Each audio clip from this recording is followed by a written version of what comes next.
Olá a todos! Nesse vídeo eu vou falar sobre raiz complexa principal de um número complexo.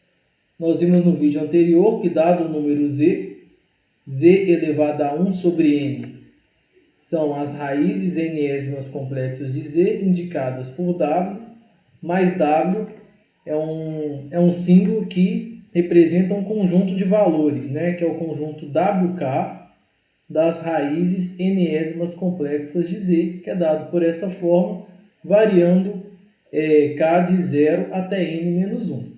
Então, dado, por exemplo, raiz cúbica, nós vamos ter três valores diferentes que estão igualmente espaçados em cima da mesma circunferência, espaçados por um arco, e esse arco é de 2π sobre n, no caso, 120 graus. Então, uma ilustração seria assim: três raízes cúbicas de um número complexo. Todas têm o mesmo módulo e estão em cima do mesmo círculo. E estão igualmente espaçadas por um ângulo de 120 graus.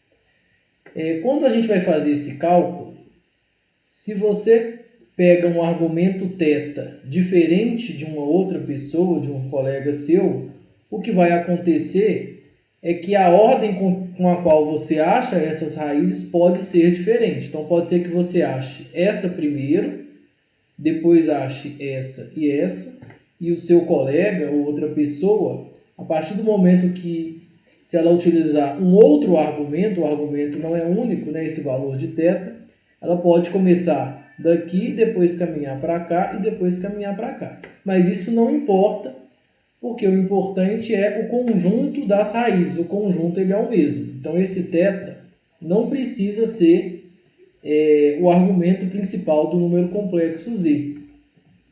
Mas a raiz complexa de um número, a raiz complexa principal, nós vamos exigir que esse número complexo, esse argumento θ, seja o argumento principal. O argumento principal é indicado como arg com letra maiúscula, e nós vamos exigir também que o k seja zero. Exigindo essas duas condições, que você tome θ sendo o argumento principal e o k seja zero, a nossa fórmula fica única. Então, existe uma única raiz complexa principal de um número complexo. E aí eu não vou usar wk, eu vou usar w. W é igual a n raiz enésima de r, cosseno. Então, no lugar de θ, eu vou usar arg de z com letra maiúscula, para indicar que eu estou pegando o argumento principal sobre n. Essa outra parte, k vezes 2π sobre n, não aparece, porque o k é igual a zero, mais i, seno do argumento principal de z sobre n. Então, essa é a fórmula para a raiz complexa principal de um número complexo. Usando essa fórmula ela dá um jeito de gerar unicidade no cálculo da raiz. Então, se são três raízes cúbicas, esse cálculo só existe uma delas, que é a raiz cúbica principal.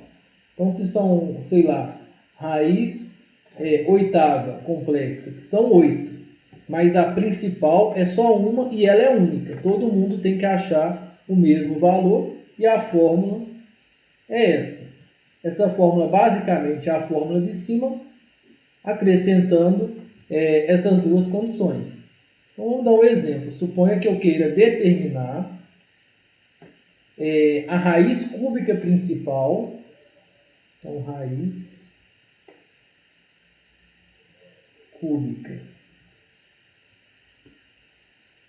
principal de z igual a i.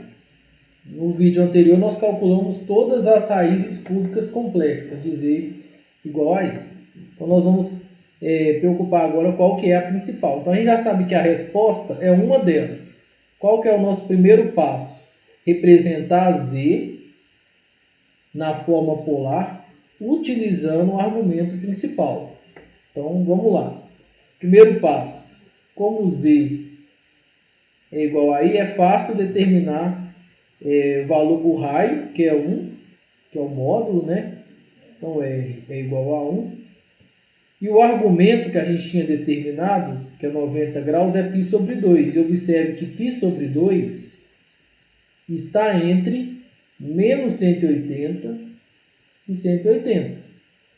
Então, π sobre 2 é 90, está aqui no meio. Ou seja, é o argumento principal desse número complexo.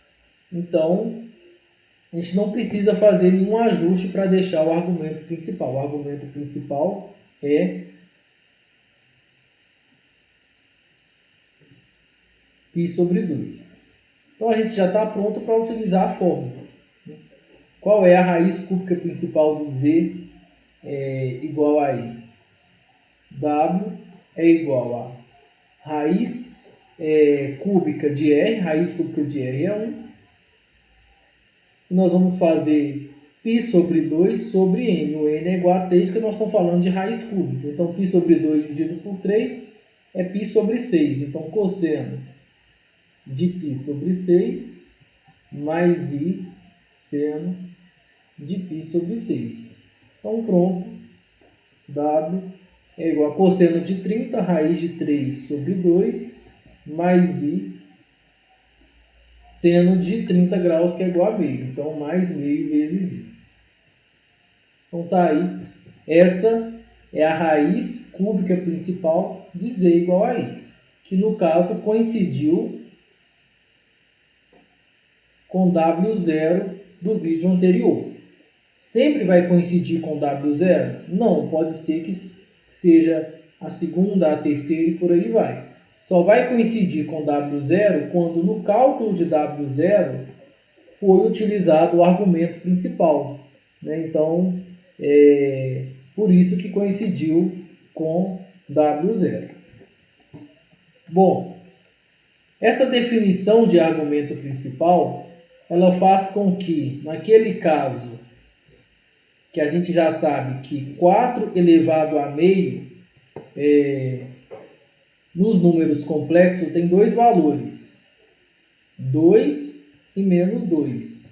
Nos números reais, só tem um valor, que é o 2. Se a gente utilizar essa fórmula e calcular a raiz quadrada principal de 4, vai coincidir com o valor da raiz quadrada real de 4, que é 2. Então, essa definição de argumento principal, ela faz com que a raiz principal coincida com a raiz real se a gente trabalhar com números reais. Por exemplo, para números complexos, 8 elevado a 1/3 tem 3 valores. Porque a gente já sabe que se o número é diferente de zero e nós estamos falando de raiz cúbica complexa, são 3 valores. Uma delas a gente sabe que é o 2. As outras tem que usar a fórmula, vão ser números complexos que vão aparecer ali. Sem fazer conta, qual é a raiz cúbica principal de 8? Falando de números complexos mesmo. O resultado vai coincidir com o 2 lá dos números reais. Então, essa definição ela é feita para a gente garantir isso daí. Então, a raiz complexa principal, resumindo, é o uso dessa fórmula, que é obtida a partir da fórmula de cima, e é um jeito único de pegar apenas uma das raízes.